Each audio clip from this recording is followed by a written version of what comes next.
May mga batang 90s ba dito? Kamusta kayo? Kamusta tayo? Alam niyo, sa totoo lang tayo may pinakamasayang kabataan. Tayo yung mga kabataan noon na napakababaw ng kaligayahan. Tayo yung mga batang batak sa arawan kahit napagalitan ng magulang. Okay lang basta makipaglaro sa mga kaibigan.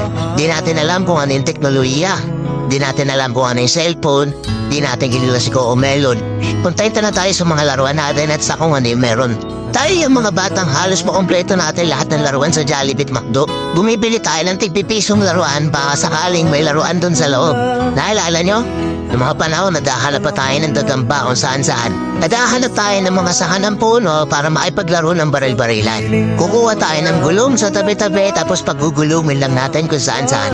Mabibwisit tayo kapag hindi tayo pinayagan ng magulang natin makipaglaro sa mga kaibigan natin sa ulanan. Kaya yata yung mga huling batch ng mga bata na nakikipaglaro pa ng tagu-taguan. Totoo lang, di ba? Real talk.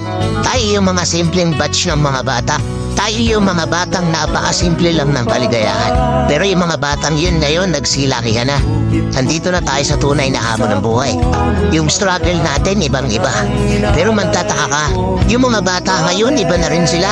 Yung mga bata ngayon piling nila mas magaling pa sila sa magulang nila. Yung mga bata ngayon nagre-rebelde agad kapag hindi na pagbigyan yung mga simpleng gusto nila.